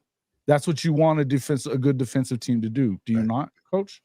Yeah, but I want to see I want to see him play somebody, not just focus on a quarterback. I want We to see talked him about that before. play They somebody. haven't. You know, they would have had Georgia had it not been for the SEC move, and you know them changing that out. That would have been on the schedule. You know, and you know, I don't know that they would have beaten them, but it, you know, and I'm still not sold on Texas either. I mean, people are goo eyes about Texas, and I'm still not sold on Texas. Mm-hmm. Yeah. Okay. Anyway, tear anyone outside OU need to? Yeah, no doubt, no doubt. Y'all are like a pack of hyenas, man. It is a pack of hyenas. You OU fans are unlike anything I've ever seen in my life. That's as long as you say nice things about OU, they will love you to death, kiss you, hug you. You say something mean, it's like the fangs come out. Well, but I love it. I love it though. That's what makes you guys awesome, because you're so passionate. And Coos, you don't even have to say anything mean. You can say something factual.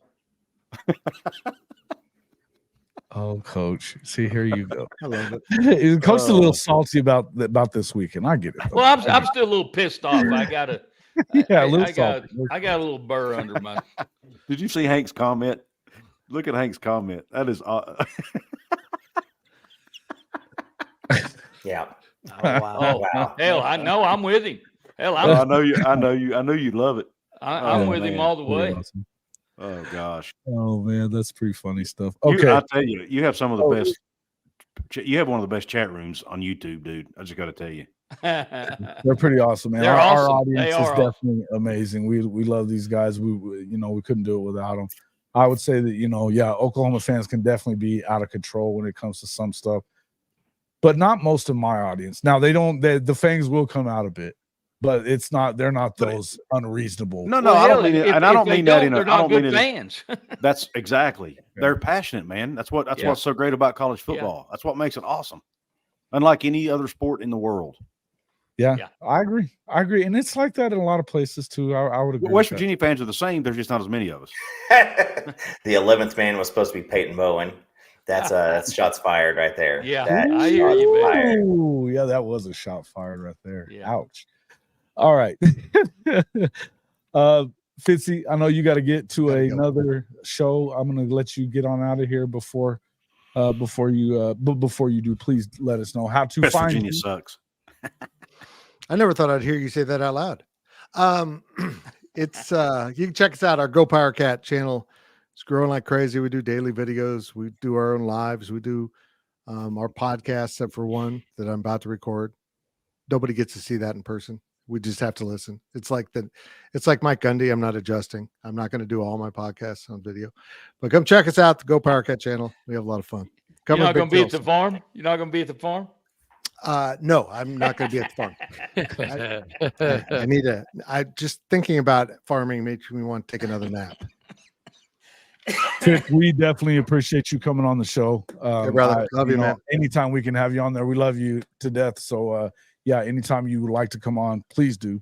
And, hey, excited about the rest of the season. I didn't get to ask you where you thought they were going to finish up, but are you still K-State, and who would be your backup getting in there? Look, Oklahoma probably. I mean, again, I'm not saying Oklahoma's not good. I just haven't seen it. I haven't seen them play someone of substance that can really challenge them. And when we get there, I'll be sold. Venables is a great coach. I've been around him a long time. I've known him since he was a player.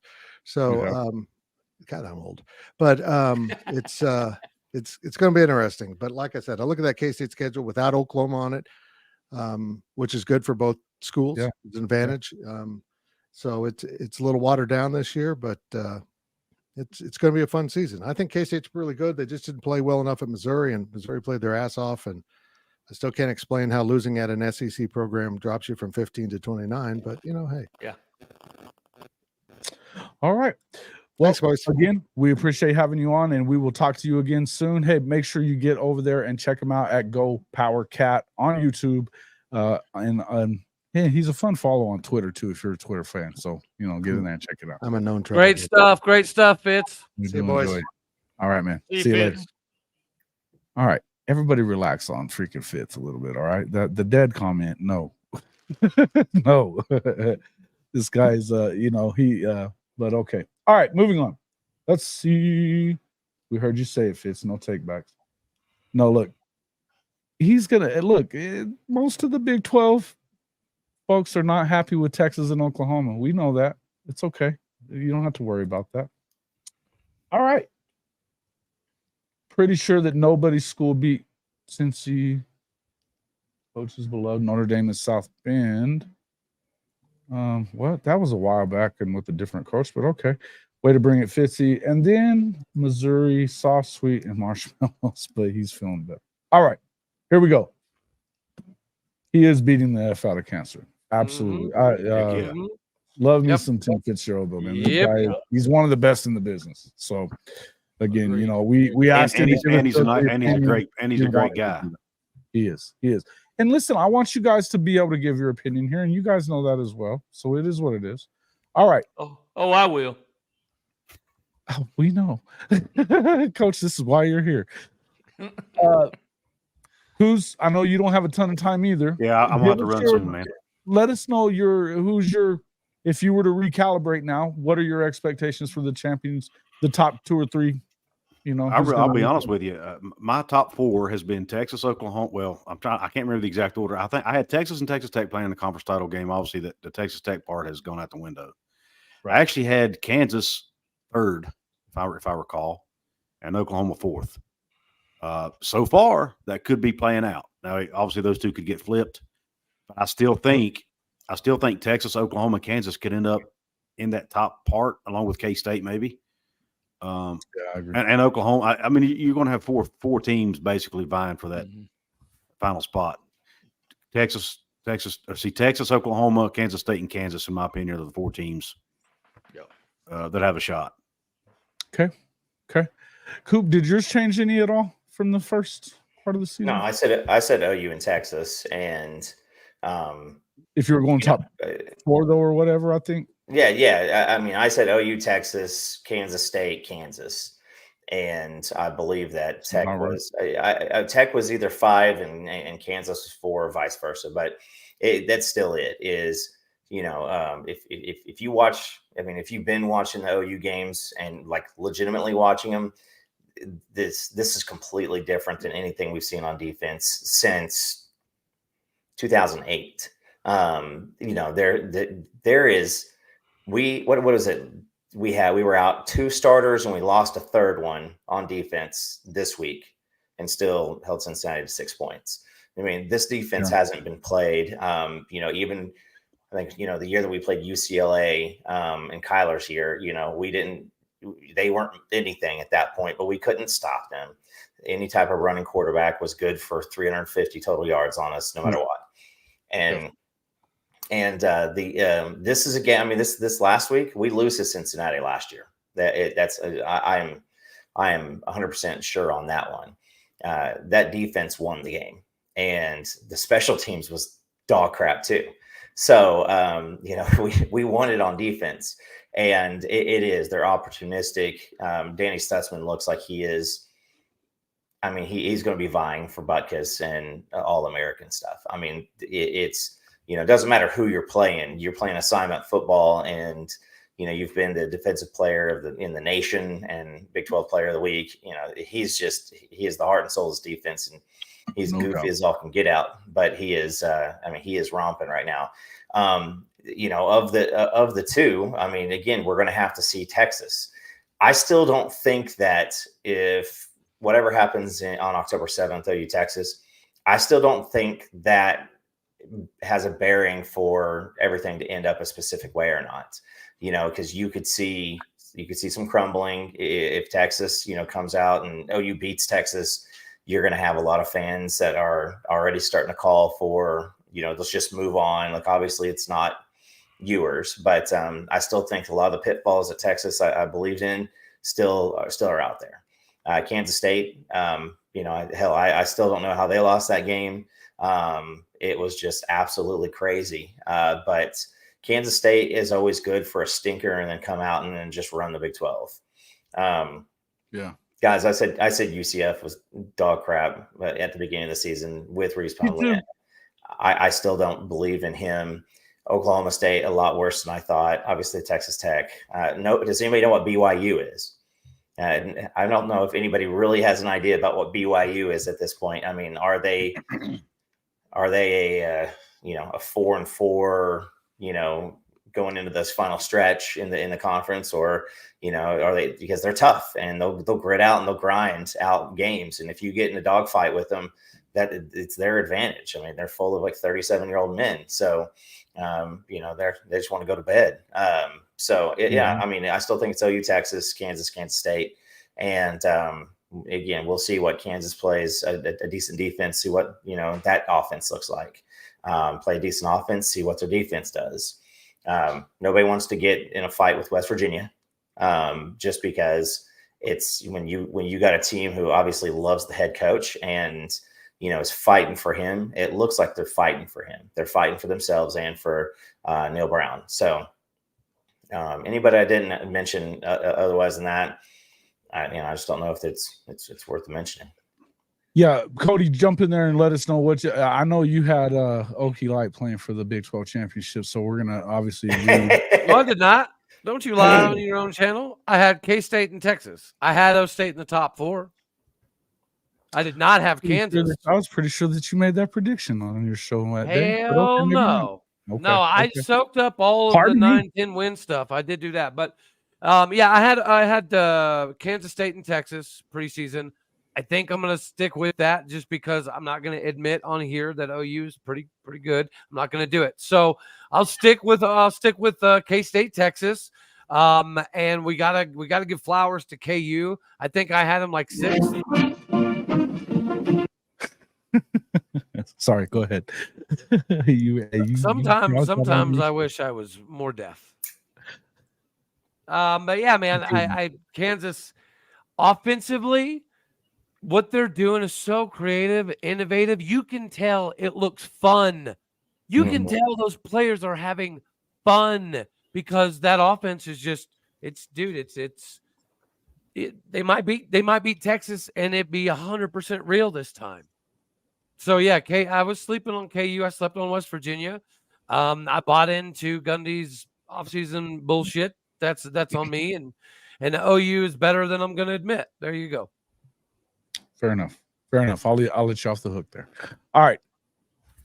We don't have to go into the Sooners being slept on stuff. There's a lot of folks around the country saying the same thing that we just heard in here from Fitz, and now some of you other guys as well. I believe that I would tell you that they are being slept on, but I like it. Let them sleep. It's not a normal position for OU when you fans. play That's Texas, and if you could win that game or even keep it close, then I think that.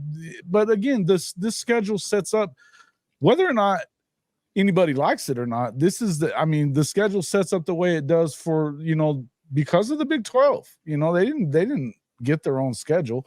They would have been playing Georgia in the non-conference. That got changed because of the fact that they're moving conferences. And you can only play the teams that are on your schedule. So they're doing what they're supposed to do. I love it that they're being slept on myself. That's just kind of where I'm at on it. And, I'm good with that. Do you got a time Stephen G, I'm going to be so hammered drunk, white girl wasted. I ain't going to be able to hear that dumbass White song. girl wasted. I love that saying. Kuz, do you have enough time to talk about Coach Prime and the Oregon beatdown, or do you got to get? I'll talk about that and then I'll get, because I do want to talk about that. Let's talk about that.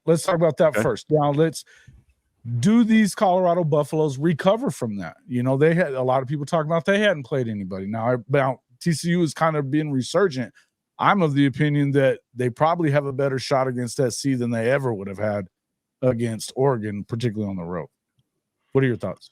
Yeah, I mean, I think when this whole thing was the whole game with TCU. I did a show with a TCU person today. Yeah.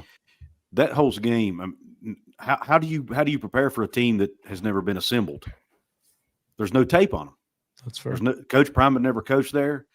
I mean, you had to watch tape from how you got 50 some new players. I mean, how do you prepare for that? So I kind of think run the same offense either. They had a different coordinator than he had at Jackson State. I think TCU kind of drew the short straw as being the first team to have to play Colorado to a degree. I think if they play them today, it may be a different outcome. That being said, TCU's defense got carved up. There's no way to, they did. But I think Colorado will still end up winning, I don't know, 5 or 6 games maybe, which would still be a heck of a turnaround from where they were a year ago. I don't think they're going to win the Pac-12 by any stretch of the imagination, but they'll probably still beat Stanford and maybe Arizona State, maybe one or two more. But yeah, so I still think they'll be a good football team. And as far as the Oregon, I mean, I just want to real quick on the whole Oregon thing, or the whole real quick before I go. Coach Lanning and his I would. Who would not want to play for that guy? I mean, holy crap, what a pregame speech he gave. And I'll be honest with you. I like a lot of the things Coach Prime stands for and a lot of things he does, but a lot of it I don't like, man. In my opinion, the way I'm going to say this. If you're going to dish it out, you better be able to take it.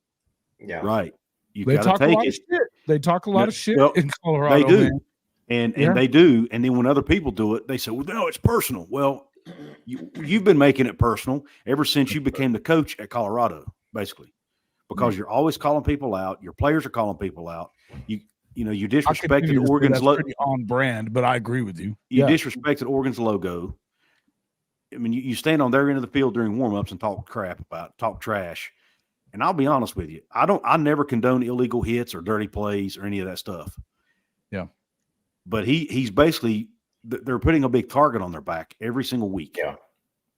And people are going to get hurt. I mean, let's just be honest. This is a rough game. It's a dirty game. There are going to be players out there who say, I'm going to go hurt that guy. And that maybe that's what happened to Travis Hunter. I don't know. I'm not saying it is or isn't for sure. But he walked through one of the huddles flashing $150,000 watch was what I was reading. And, they were talking trash on, I mean, that's Colorado State. Yeah. So, I mean, this is kind of the same thing as if I come up to hit after my pitcher just, planted somebody and I get hit, you take it and you walk to first. And that's this type of thing. It's, you know what, guys, we're deterring it. We're not condoning this, but there's not going to be a punishment involved. I promise you that guy got a wink from somebody or a nod from somebody. And that's all that needed to be said. One thing I would say in defense of Colorado on that, though, both Coach Prime and Travis Hunter came out and defended that kid that hit him. Sharks versus Jets, baby. Somebody's going to die. That's fair. That is fair. Yeah, I mean, I'm not saying that I'm not, and I appreciate them doing that. I'm not saying that they had it out for that kid personally. It's just the way they go about their business. To me, they're just putting a huge target on their back every single week.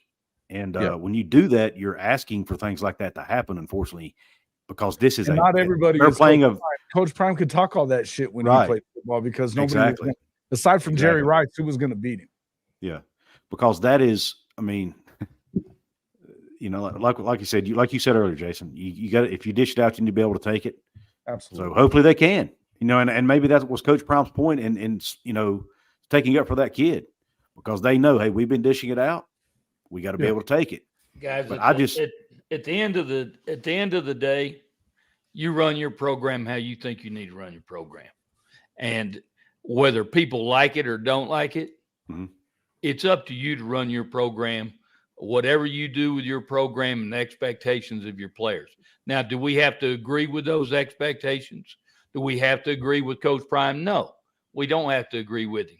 But I tell you what, at the end of the day, he's running his program the way he sees fit. And football is football. It's a violent friggin' game. Mm-hmm. And you know what? If you got that shitting strap on and you got that helmet on, get your ass ready. I don't care if you're standing on the sideline. have your ass ready because I may knock your ass out. Yeah. And you said a Yes. great, Yes. well said, Coach. I don't Now don't know who Coach could- gives a shit. Yeah, that's right, baby. Yeah, I don't really know if I could top that one. That's pretty good. I love Coach Roy Ball, man. He gets wound up at the right times every time. Every time. Cody, what are your thoughts on this? Yeah, Dion, it's good publicity. It's good for, unfortunately, some of it's a little wonky, right? A little over the top, a little bit seems like a little bit out of control. But at the same time, like Coach said, the guys, there's recruits that love all this stuff Prime's doing, so they're gonna come and they're gonna flock there. I don't think it's necessarily smart for him to condone them doing all of that quite level of taunting. But if that's how they operate, it is what it is. And I think Colorado will be fine. I think offensively, like what do we talk about? Jason, you and I before the season even started. Dion's gonna have people prepared for the most part, right? That's not a lot that you're gonna have to worry about. It was gonna be the depth, and do they have enough talent defensively, guys? And The Pac-12 looks really good, but there's Yeah. not like juggernaut defenses in the Pac-12 either. So Colorado's going to be in most games, and they're probably going to win a decent amount. I would say they'd win 5, 6, 7 games. Yeah, I think it's Coach. I talked about it on his show. At first, there was a lot of people talking that 3 games, and I knew that was bullshit. I knew that we talked about that on this show more than once, that was trash. That was a BS call. That 3 was not, because of the fact that Shedeur can throw it that well. Now, I think that he ought to become a little more two-dimensional and be able to run, because the running game is non-existent right now. But look, the one thing I'm going to say about this upcoming week, USC doesn't have a defense that stops anybody either. Right. Yep. Right. Is that a friggin' newsflash? It's not, but what Oregon had was monsters in the trenches. They play good defense. They have a defensive-minded head coach that was the defensive coordinator for the national champions just 2 years ago. This isn't the same team. Now, you do have Caleb Williams. They're going to go in there and they're going to do their thing as well. At altitude, though, and if you put them in a position, we have seen USC and Caleb Williams gag these kind of games up. Yeah. Go ahead. This could be a Baker Mahomes matchup type of a game. They could just be boat racing. Now, I think probably. Okay, he said bye anyway. So Kuz later. Thanks for coming in, buddy. All right, go ahead. But yeah, this is a situation where I think that we're looking at a 42, 37, 38 type of a game at the end of the third quarter, and then USC probably pulls it off. But, you give a lower tier team like Colorado belief. And I promise you, Dylan Edwards ain't going to get tired. So if he's eating, he's going to eat all damn night. And he's going to be, he's going to run for 200 plus. And he might be a 200, 100 guy this week. Now, does Grinch have any type of adjustment capability? No. So what you've got. It's on film. None of it's changing. It hasn't changed since Washington State. So, it's Colorado. Colorado getting, I think that one of the big things is, everybody just said it about Oklahoma. You know what? It's still early. They haven't played anybody, whatever. You got that being said about Oklahoma, but after beating Texas Christian, Colorado's on 2020 and the headline on absolutely everything. And they're one of the most hottest programs in college football. A lot of freaking teams look really good at 2-0, and then they go visit somebody who can pop them. So, can I see like a 62-12 game or something like that where USC just stomps a mud hole? Sure, I can. But I think that after last week, they're going to come out with a little bit of humility and do the talking on the field. Yeah. Senator Cowboys, so has the Colorado defense. They've created turnovers as well. They've played a better schedule. And hell, Arizona State was in the game the entirety of the game last week, and they're not near as good offensively as what Colorado is. Not even kind of. See, with it coming from I Sooner love the way Cowboys, that everybody I don't just- know if it's sarcasm or like intelligent thoughts. I'm not 100% sure because I mean, we all, you know, you can create turnovers all day long, but you know, you score fast and give the ball back to them. You get one turnover, one possession, and then let a touchdown go the next. I mean, how long is it until that just? I mean, it bit them against Utah, and it's going to bite them against anybody else with the pulse. Right. Folks, Cody's got to get out of here. So we're going to let him, Cody, tell everybody how to find you. Glad to have had you back on the show today. But let everybody know how to find you. Thanks, brother, man. Yeah, still doing the daily Locked On Oklahoma State show. Yeah, and I definitely don't mind throwing the apology out. I had you on my show, didn't have it coordinated, set up right. I didn't do it right. My apologies. But yeah, you can go check out my daily podcast, Locked On Oklahoma State. Follow me on Twitter at Aldeo State as well. It's all day O State all day, Instagram and Facebook too. I'm not on those all that often, but Twitter and my daily podcast and YouTube show. Absolutely. And get over there and check it out. You've been getting a lot of views lately because there's a lot to talk about with the Gundy. If you guys want real talk about what's going on in Stillwater, there's really only one place to go, and it's Locked On Oklahoma State. So I would get in there and check him out. You're not going to get BS. Yeah, Hank says to grow that shit out sooner than later. I will put some Miracle Grow on it or something, for God's sake. You know what? No worries about the show before. I don't care. We got I got a sponsor from Nutrafol, so I'm about to try that shit. That's awesome, bro. Awesome. Loving it. Hey, man, Alrighty, y'all. Thanks I appreciate again for coming you. back on. We Coach, appreciate you. Coop, it was a pleasure, brother, man. You too, sir. Alrighty, y'all. See you, Cody. Later, taters. All right, bud. All right. And then there were three. We were going to talk a little bit about this. Pac-12 is actually showing its might. That's the one thing I would say is that there's a lot of teams in the Pac-12, and I don't think that a lot of people were on Washington State going into last week. They took down Oregon State, who was one of the front runners, and I still think that they're going to have something to say about what happens in the Pac-12. But the Pac-12 has, at least some call for being the best, most competitive league, at least in the country right now. Wouldn't you say, Coach? Absolutely. I mean, they got teams playing very well. I mean, the SEC's not playing all that great. We've already talked about the Big 12. They have every right to say they're one of the best leagues right now. Yeah. And I think that we felt that quarterback league, right? Yeah, they you got USC with the reigning Heisman winner. Oregon is Oregon, and I still got Bo Picks.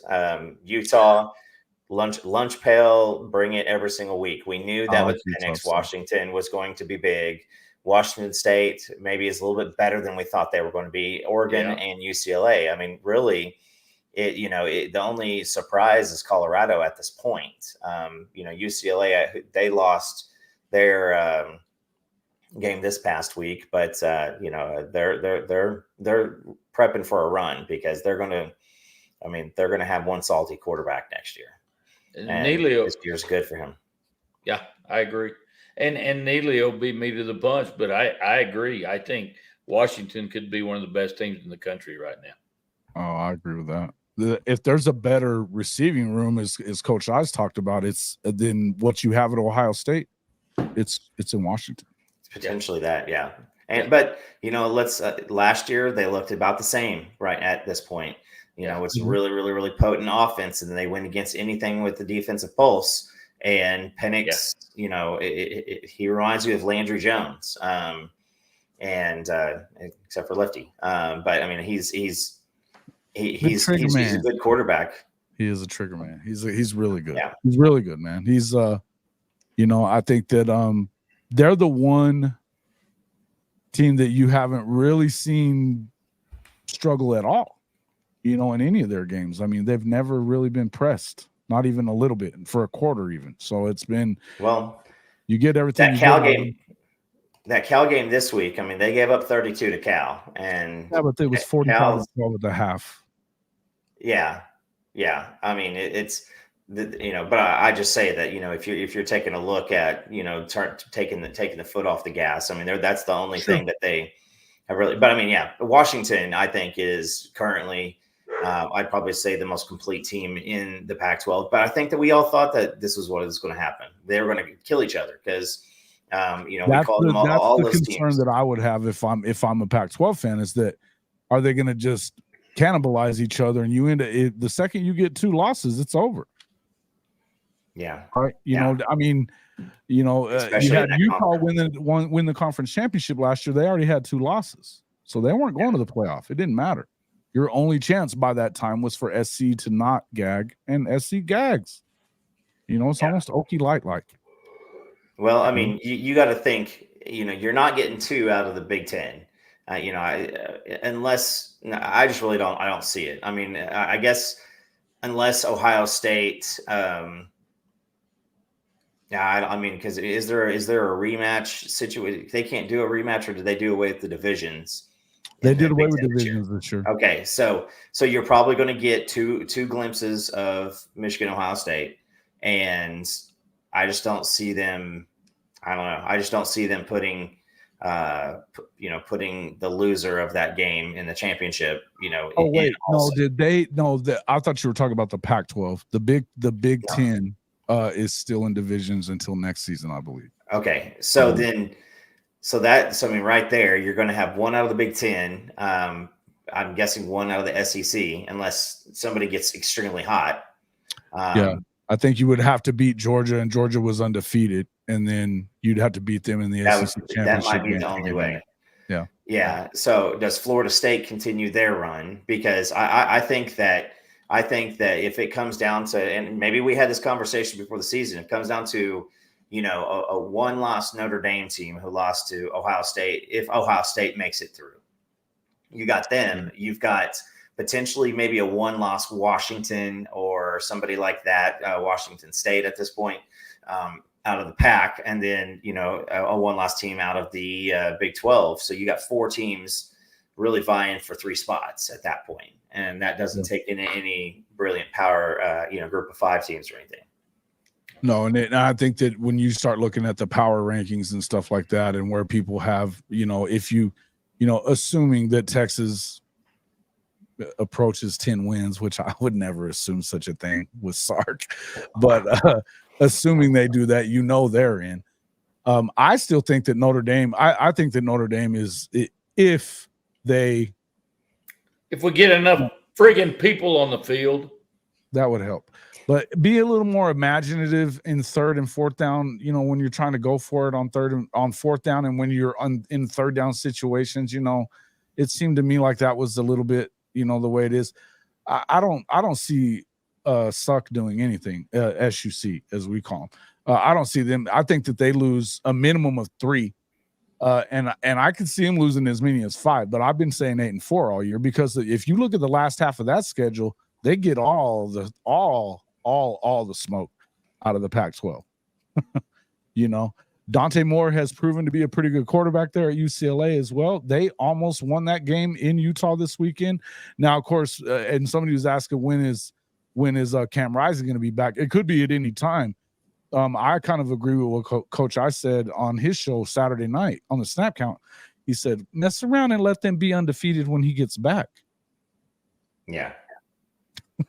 You talk about a dog, that's going to be kind of, that's going to be kind of what it is. As far as the Big 12 is concerned, we'll see what happens with that. I think that Oklahoma has a good line to the playoff just because of the fact that their schedule looks that well. I think if you beat Texas, you're almost for sure in, right? Because if you beat Texas in the Red River game, I feel like Texas loses at least another 1 or 2 probably. I just think that they would probably come apart. That's just my feeling on it, but I could be wrong. Anyway, I do feel like Washington's schedule, they should be, look, man, they still got to beat Oregon. They're going to have to beat Oregon State. There's some schools that they're. I mean, and Utah has been. They're the back-to-back champions until somebody beats them. Well, I mean, it's hard to expect them to lose. Washington ends with at USC, home Utah, at Oregon State, home Washington State. So that's number 8, number 10, number 19, number 16 as of now. They get Arizona, so they can tune up with a little ass kicking with Arizona this week. And then they get a bye week right before Oregon. So sure. Yeah. Listen, I think that, it's wide open out there, but I think that right now, as the question was asked, I would answer it. Yeah, they're the best conference in the country right now, as far as, the number of teams that could, make noise in the playoff if they got there. It's just kind of a shame that, their leadership was so terrible that this is the last year of it, so kind of a shame, right? Yeah. All right. That Apple Cup is going to be a freaking dude. November 25th. I'll tell you something. That guy, and nobody was talking about this guy before the season, right? Nobody was talking about what's his name again? Man, I'm forgetting it. I shouldn't be. The quarterback from Washington State. Ward. Ward. Yeah. Bro, that guy can spin it, right? Yeah. He's got some game. And really, there's not. I mean, Arizona's got a decent quarterback. Even there's really not a team in the Pac-12 that doesn't have a pretty good quarterback. Aside from, I shouldn't say that. Calford is shit when it comes to that. But aside from them, I think everybody else has a pretty decent quarterback. Mm-hmm. Coach, what are your thoughts here? Where are you at here? You seem awfully. I know where you're going with it. I'm just listening and enjoying. I think there's lots of football to be played. Yeah. And it's just going to come down to the nut cutting in the Pac-12. Who beats who, and I mean it's right now they're definitely the best conference. Yeah, I think so too, and I think that that doesn't mean they have the best team, but it does mean I think that overall they're definitely most entertaining. Yeah, most entertaining conference. If Notre Dame ends with one loss, they're a playoff team, Lone Wolf. They are, because that means that they will have beaten SC and they would have went on the road and beaten Clemson. That one's going to be a night game. Something tells me that Clemson may win a bunch of games headed into that. They're out of the playoff race, but I wouldn't put them out of everything. Guys, we gotta beat Duke this week. Yeah, that's not a given. Duke's pretty damn good. They are indeed. Yeah. They are indeed. That's. Guys, we have time for. Go ahead. I want to see Duke and Kansas in a bowl game this year. A little basketball matchup, and that'd be pretty good, wouldn't it? They're gonna both be right around that same area, so that'd be a pretty entertaining Cotton Bowl. Or what's the one right underneath the Cotton Bowl? The Texas Bowl? Is it the Texas Bowl or Alamo? Yeah, I see. Better hope Ohio State is undefeated. I don't think that has to be the case for Notre Dame to get in. There's a lot of reasons really don't. Notre Dame could get in otherwise. Yeah, right. Well, and I tell you guys, if y'all remember on our show last week, I said one of the teams would win by 3, and I'll be damned if that's exactly what happened. And I have to tell you, I'm still reeling off of that, obviously, because again, we don't win the big game, but we, our kids, our players played a hell of a football game. I agree. And I tell you this too, I think we have some of the best corners in the country to match up with their receivers. But hey man, I truly believe Ohio State offense to freaking 17 points. I truly believe that, and you guys know I'm a Coach Freeman fan. I think he's doing a hell of a job. Well, but him and the coaching staff cost these kids the ball game. They did.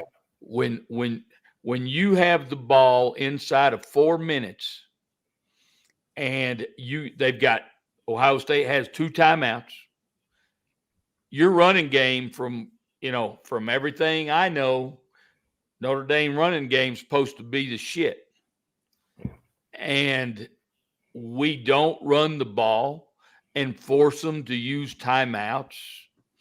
And then we throw a friggin' screen pass that, let me tell you, if it's 2 inches higher, it's a hell of a call. But it wasn't.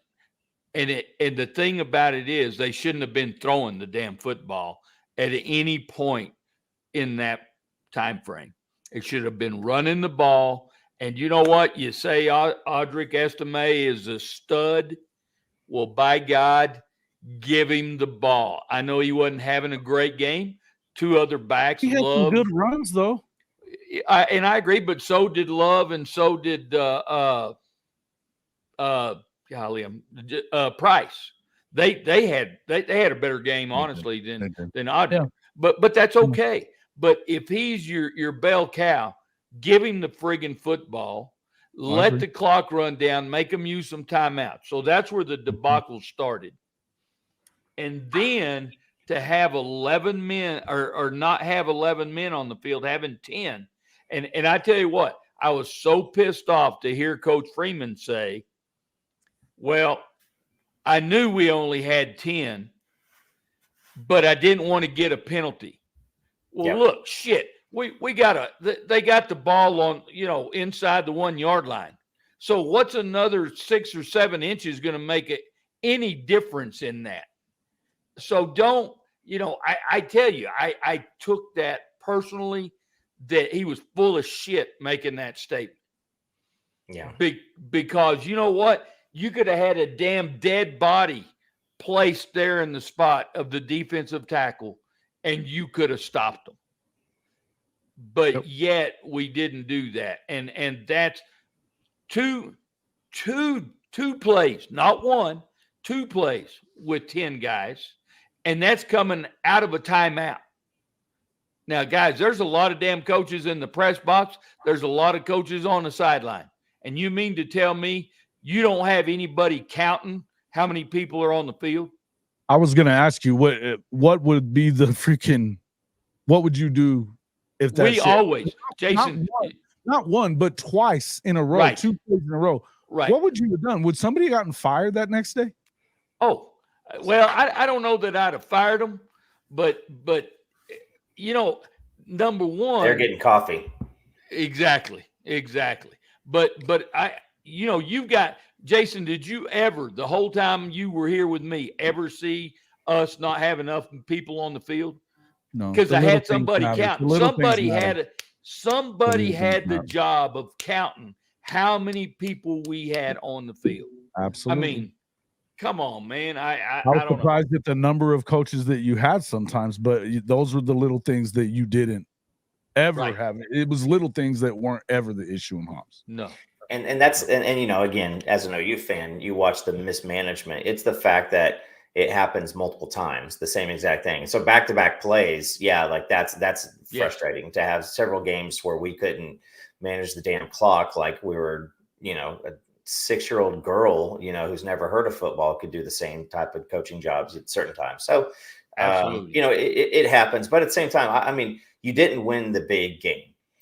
I won't say that nobody looks at you for, like, if this was like a NC State who'd started 3-0, then I understand your grief. This is Ohio State, and they've got 2 top 15 draft picks at wide receiver. They've dropped off at the quarterback significantly, and that doesn't look great. But I think Hartman. I'm a big Hartman guy. I think he left a lot on the field too, and I think that he looks like he didn't want to make the mistake, and that took away all that aggression for the first 3 weeks. I certainly agree with you 100%, and I'm not sure that play calling was very good either. I mean, just as a whole. As a whole, I don't think that we unimaginative at best. We weren't attacking as we have been. Mm-hmm. We kind of set back and I think it goes back to what you said, Coop. I think it was We didn't want to have the turnover. And with doing that, we became very inaggressive. And so I think if we'll just go out, play aggressive football, and our defense guys, I was super impressed with our defensive play. I really was. And then the kicker, I would have liked to have slapped the shit out of him for missing a chip shot. Because that was another thing that, and so again, and I hear what you're saying, Coop. If that had been the NC State with 3, but again, what hurts is that I think big ones, right? Yeah, and we haven't, and that's what's just. But we got to, my whole thing right now is we got to go week to week and win, because we got a lot of trap games ahead of us here. Sure. And so we just got to go week to week. Yeah, and I agree with Neilio. You go out and lure Harmon to South Bend to be more of an attacking downfield attacking didn't make much sense after watching that. Yeah, I agree with that 100%. I thought it was completely unimaginative at best from that offensive staff. Yeah. It was like the spring game, play call sheet or something like that. Absolutely. Exactly. Let's work on. It's almost they were like playing not to lose. Playing not to lose. Scout team shit, man. You knew what was Let's coming. just get through. Let's just get through all of this, and that's what it looked like. Or like a preseason game in the NFL to where the starters run out there. Afraid to lose and expect to win, man. That's period. Bottom line. Yeah. You cannot. Marcus Freeman even made the statement last week. We're going to play to win and not play to lose, and I don't think they did that. They didn't. No, you say that now after you lose the game, but you didn't. No, I don't know. He did not. So. Yeah. But anyway, life goes on. I'm still pissed off, and will be pissed off probably till the day I die. Yeah, folks, thanks so much for coming in. We appreciate everybody. We've been going longer than I even intended to tonight. I got to get off to work and everything as well. I thank everybody for coming in here. We've had a lot of views in here. We got about half the likes for the views. So if you get the opportunity, do hit that like button on your way out, please. And if you're coming in and seeing the replay, please do that as well. If you would like to become a member of the Hall of Fame Mafia, you can do so right below Coop, youtube.com/@cfp-pod/join. And then you also have our official podcast merchandise website. Get some of our SUC wear, the horns down stuff, anything like that you would like. You got some pretty cool stuff in our merch store. Go check it out. If you are a grill person, you like to tailgate, smoke meats, hit up our Louisiana Grills partner link right above the coach. HOFmedia.us/Louisiana-grills. $100 off for everything in the Black Label line. Just by using our link. They've got some amazing, amazing smokers. Make sure you get in there and check that out. Of course, all your official licensed gear is through the Fanatics partner link right above Coach on your left side of your screen as well. Guys, the easiest way to help this program out in the free way, just hit the freaking like button. It helps us. Share us with your friends. I want to thank all of our guests tonight for coming on. Coop, let everybody know how to find you and Jay. Yeah, check us out, Unfair Sports. Tomorrow we're going to have a big one. So we'll be going on at 8 p.m. Central Standard Daytime and or I guess nighttime. And so the theme of tomorrow is Power Line. So have on it. Take a look, and when we ask for the likes, whether it's on our channel or on this one, guys, that's let somebody else see it too. And a lot of people listen to some crap out there. So, gift it to a friend, send it to somebody, right. Share it on your Twitter, share it on your Facebook account. If you're looking for good football content, something like that, or on your MySpace account.